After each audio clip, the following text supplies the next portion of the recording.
हो गए आरटी पे स्टे लगा रखा है, याचिका पेश है कोर्ट में हमारी। अगर इस तरह के विद्यालय हैं जिनकी याचिका पेश है या स्टे लगा रखे हैं तो उनको सरकार को पोर्टल से हटा देने चाहिए ऐसे विद्यालयों के नाम, क्योंकि हम अभिभावकों इंटरनेशनल स्कूल पृथ्वीराज नगर ऑपोजिट पंचशील ए ब्लॉक अजमेर। शहर के बीचों बीच होलिस्टिक डेवलपमेंट के साथ 25+ sports and activity under the same roof with highly qualified faculty. Admissions open from nursery to 10 97733 26213। Sir बच्चे का आरटी के अंदर एडमिशन हुआ है, new royal children academy public school डिग्गी बाज़ार के अंदर है। उसमें बच्चे का क्रमांक नंबर 2 है, लॉटरी में 2 नंबर पर उसका नंबर आया है। और हम लोग विद्यालय में रिपोर्टिंग कराने के बाद वहाँ गए विद्यालय में, तो विद्यालय वाले हमें ये कह रहे हैं कि बच्चे का यहाँ हमारे यहाँ सीटें फुल हो चुकी है, आप किसी अन्य विद्यालय में रिपोर्टिंग करा दीजिए। जबकि आरटी के अंदर नियम ये है 5 स्कूलों में आप आवेदन करो और एक स्कूल में ही रिपोर्टिंग होगी। एक स्कूल में रिपोर्टिंग होने के बाद में वापस आप दूसरी स्कूल में रिपोर्टिंग नहीं करा सकते हो। अब यदि हमने उस विद्यालय में रिपोर्टिंग करा दी और स्कूल वाले जो दस्तावेज है वो जमा नहीं कर रहे हैं और एडमिशन के लिए उन्होंने साफ मना कर दिया है। ऐसे कितने अभिभावक हैं? ऐसे सर कई अभिभावक हैं जिनके साथ निजी विद्यालयों की एक मनमानी चल रही है काफ़ी लंबे टाइम से। क्योंकि मैं मयूर स्कूल भी जाके आया था, मेरे खुद के बच्चे का भी मैंने फॉर्म भरा है, मयूर स्कूल भी मैं जाके आया, वहाँ बात करने गया तो मयूर स्कूल वाले ये कह रहे हैं कि हमने तो 3 साल हो गए आरटी पे स्टे लगा रखा है, याचिका पेश है कोर्ट में हमारी।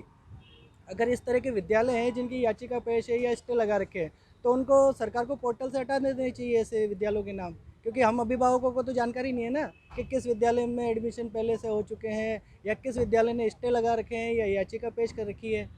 इस तरह की एक मनमानी चल रही है और आज से बच्चे का भविष्य का क्या होगा? क्या उसको एडमिशन नहीं मिलता तो फिर किस तरह का भविष्य रहेगा?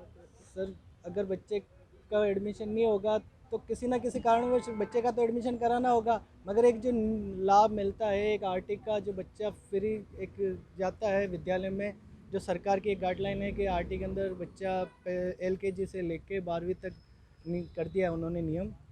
अगर नहीं होगा तो फिर किसी विद्यालय में तो एडमिशन कराना होगा। ये तो है नहीं कि भाई बच्चे को पढ़ाएंगे नहीं, मगर जब बच्चे का हक और अधिकार है और हक और अधिकार की लड़ाई के लिए ही आज हम कलेक्टर साहब को ज्ञापन देने के लिए अच्छा था कि आरटी में आरटी के लिए गरीब परिवार के लोगों के लिए ये एक अच्छी सुविधा थी जिसमें बच्चों का फ्री एडमिशन हो जाता था, निःशुल्क पढ़ाई होती थी।